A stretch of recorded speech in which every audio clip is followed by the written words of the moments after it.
मनाविरुद्ध झाले लग्न भाग 23. संध्याकाळी दोघंही खरेदीसाठी बाहेर पडले आणि एका मॉलमध्ये पोचले. वाणी काही लूज गाऊन आणि लूज कुर्त्या वगैरे बघू लागले. मॉलमध्ये खूप गर्दी होती, त्यामुळे अर्जुनसोबत वाणी सगळीकडे फिरत होती. दोघंही शॉपिंग करत असताना अर्जुनची नजर किड्स सेक्शनमध्ये असलेल्या पुतळ्यावर पडली. तिथे एका लहान मुलीने खूप गोंडस फ्रॉक घातली होती. तिला पाहून तो किड्स सेक्शनकडे निघाला. लहान मुलांसाठी अनेक गोंडस गोष्टी होत्या. हे पाहून अर्जुन खूप आनंदी झाला आणि परत आला आणि वाणीलाही घेऊन गेला.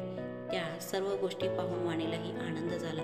हे बघ वाणी, हे खूप गोंडस आहेत आणि ते फ्रॉक, ती सुद्धा किती क्यूट आहे. अर्जुन वाणीला लहान सुजनी फ्रॉक दाखवत म्हणाला. हो, हे खूप सुंदर आहेत आणि किती गोंडस आहेत, खूप लहान आणि मस्तच आहेत.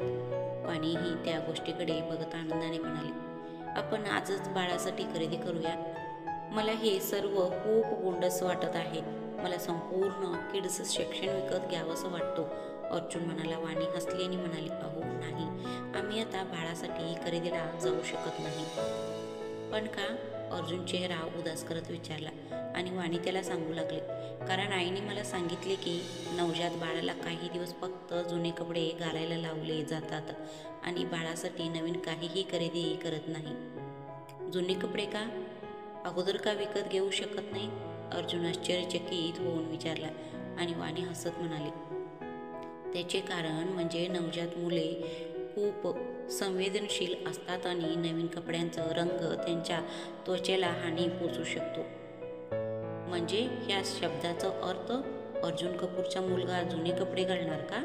अर्जुन नाराज होऊन म्हणाला, हो, फक्त काही दिवसासाठी, आणि तरीही ते त्याच्या सुरक्षिततेसाठी आहे ना.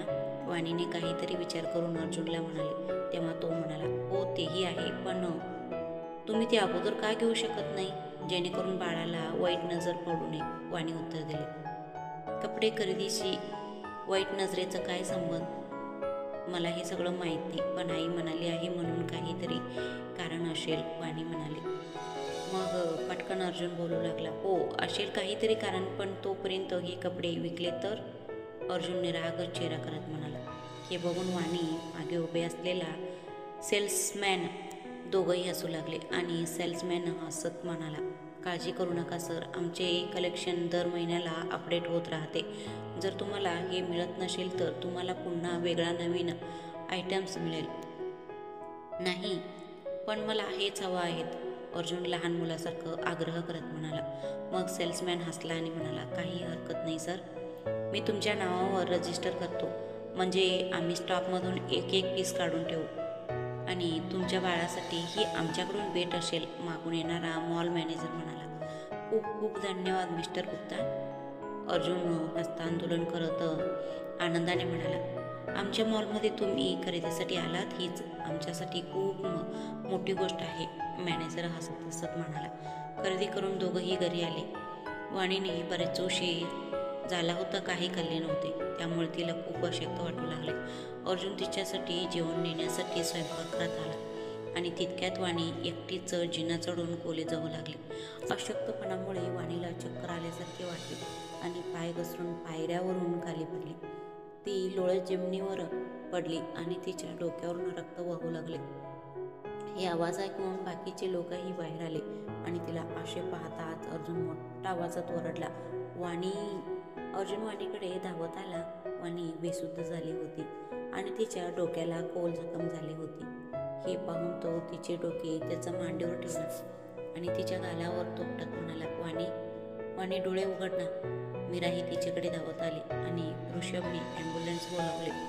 काही वेळाने ॲम्ब्युलन्स आली आणि सर्वजण वाणीला घेऊन हॉस्पिटलकडे रवाना झाले. वाणी आयसीयूमध्ये होती. डॉक्टर तिच्यावर उपचार करत होते.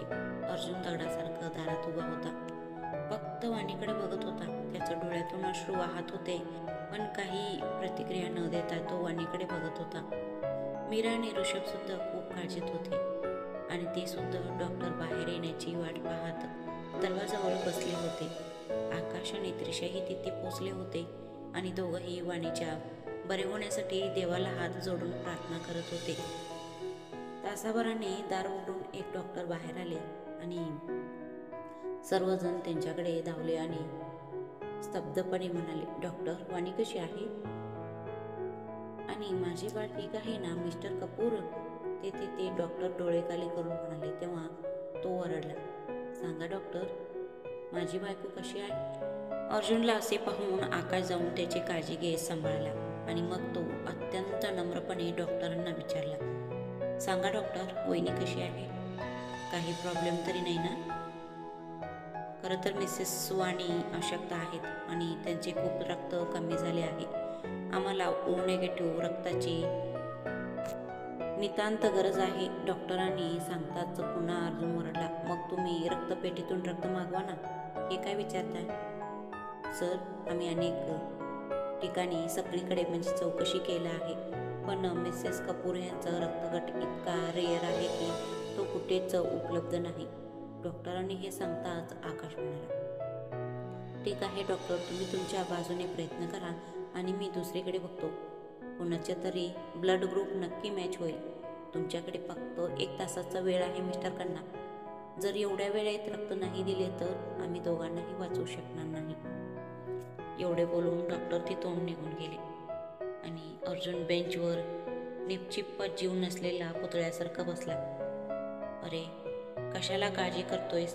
काही होणार नाही वहिनीला. मी आत्ता ऑफिसच्या लोकांना फोन करून विचारतो, कुणाचा तरी रक्तगट नक्की जुळेल. आकाश अर्जुनच्या खांद्यावर हात ठेवत म्हणाला, हो बेटा, काळजी करू नकोस. वाणीने कुणाचे नुकसान केले नाही तर देव पण तिचे काही वाईट करणार नाही. मी आत्ताच जाऊन रिसेप्शनवरून घोषणा करेन की ज्याचा रक्तगट ओ निगेटिव्ह असेल त्याने आम्हाला मदत करावी. आम्ही त्यांची सर्व बिले भरू. प्रत्येकजण अर्जुनला समजावून सांगत होते, पण जणू अर्जुनला ऐकूच येत नव्हते. त्याला काहीच सुचत नव्हते आणि काही समजत देखील नव्हते. तो नुसता पुतळ्यासारखं बसला होता. फार कमी वेळ होता, त्यामुळे प्रत्येकाने आपापल्या परीने प्रयत्न सुरू केले. माईकवर पुकारून झाले. त्यानंतर ऋषभने त्याचा मित्रांना फोन करायला सुरुवात केली. आकाशनेही ऑफिसमध्ये लोकांना फोन करायला सुरुवात केला. मीरा आणि त्रिशा यांनीही त्यांच्या सर्व NGO आणि समाजसेवक मैत्रिणीशी संपर्क साधण्यास सुरुवात केली, परंतु आतापर्यंत सकारात्मक प्रतिसाद मिळाला नाही. जवळपास 45 मिनिटे झाली होती. अर्जुनचे डोके वेगवान होत होते आणि अर्जुन विचार करून करून मंद झाला होता. त्यावेळी अर्जुन स्वतःला जगातील सर्वात असहाय्य व्यक्ती वाटत होता. त्याला करोडपती होऊन काय फायदा झाला? बिझनेस टायकॉन होऊन त्याचा काय फायदा झाला? देश विदेशात पसरलेला त्याचा प्रचंड व्यवसायाचा आणि वळखीचा काय फायदा झाला? आज जेव्हा त्याची बायकोची जीव धोक्यात आहे, पण तो काहीही करू शकत नाहीये. अर्जुन स्वतःचं त्यावेळी खूप लाज वाटत होते, कारण आता त्याला डोळ्यासमोरून सगळं मावळताना दिसत होतं आणि तो काहीच करू शकत नव्हता. अर्जुन अजूनही दारात वाणीकडे बघत उभा होता. तेवढ्यात मागून आवाज आला, अर्जुन, काळजी करू नकोस.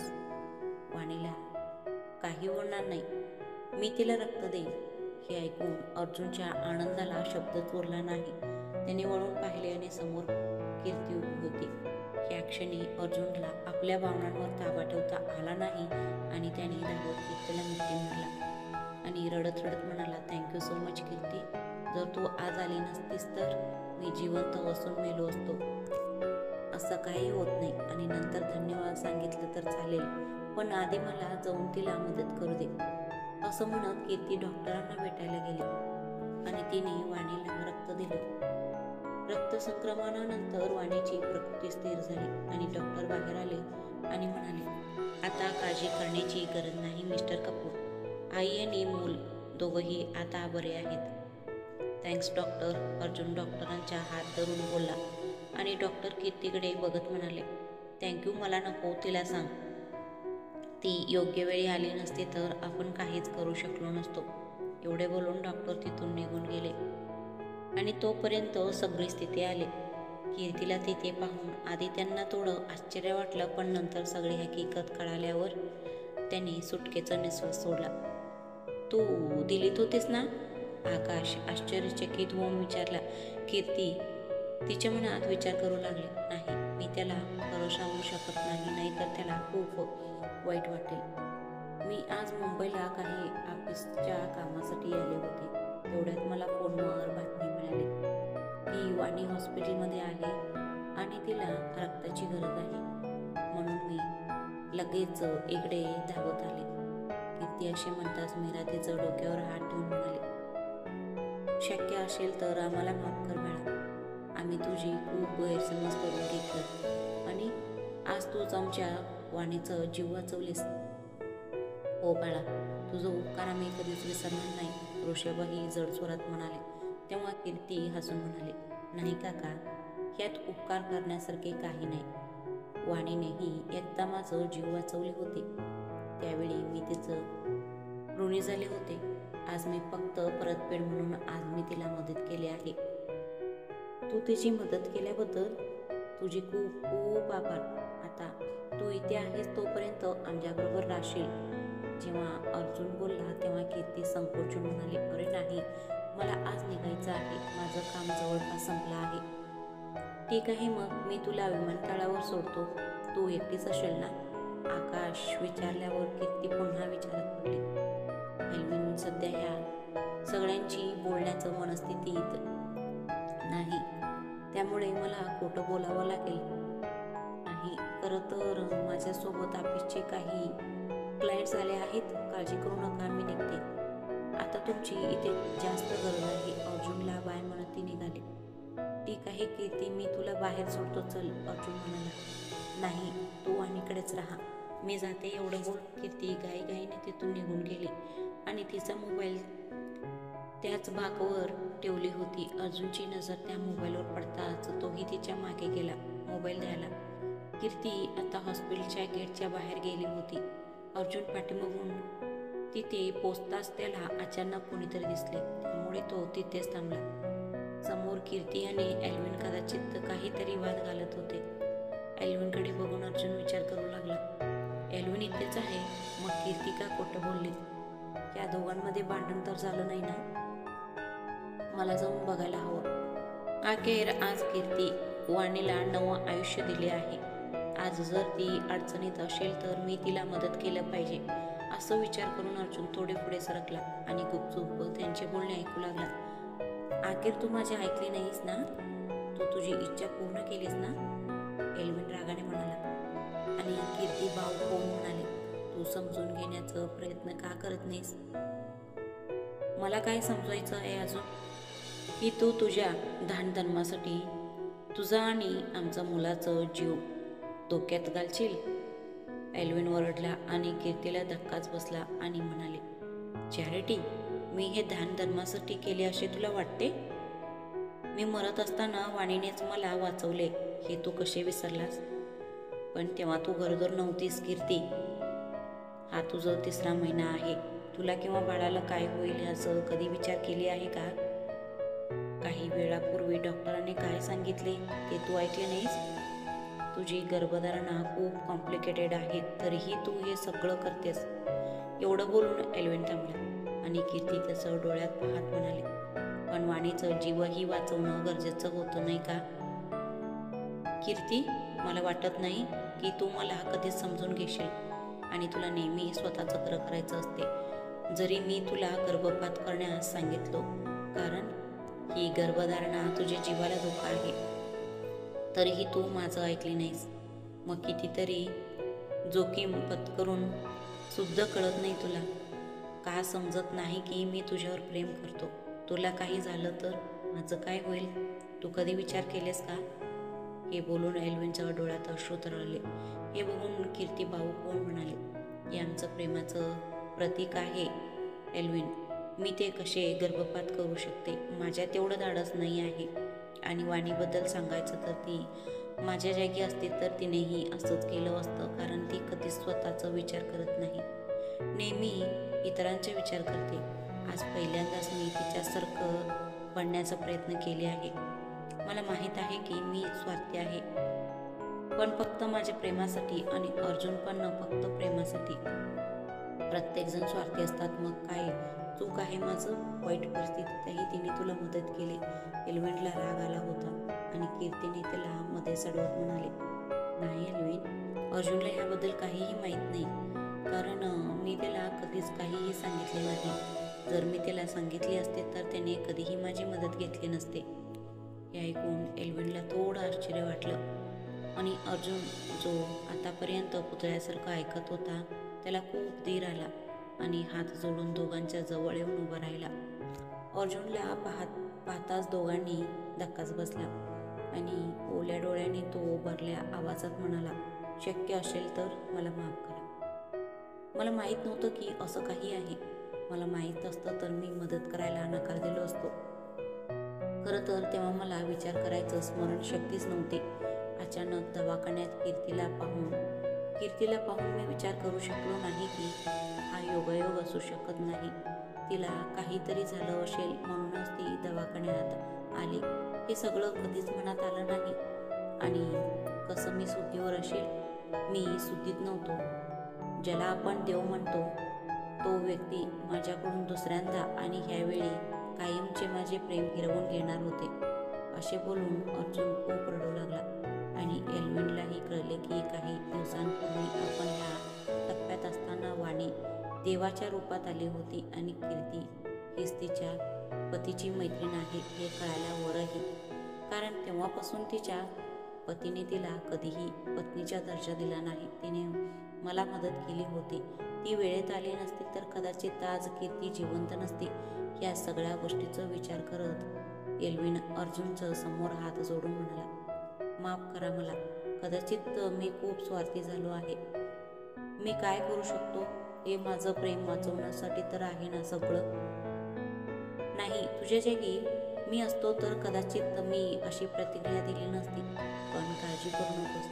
मी ह्या शहरातील सर्वोत्तम स्त्री रोगतज्ञ कीर्तीवर उपचार करेल आणि तू मला नकार देणार नाहीस ही माझ्याकडून परतीची भेट समज. अशा म्हणत अर्जुन त्याच्यासमोर हात जोडला. एल्विननेही त्याला घट्ट पकडला. सर्व काही ठीक असल्याचे पाहून कीर्तीनेही सुटकेचं निश्वास सोडले. तिघही हसत आत आले. काही वेळाने वाणीलाही सुद्धा आली आणि ही बातमी ऐकताच अर्जुन वाणीकडे धावला.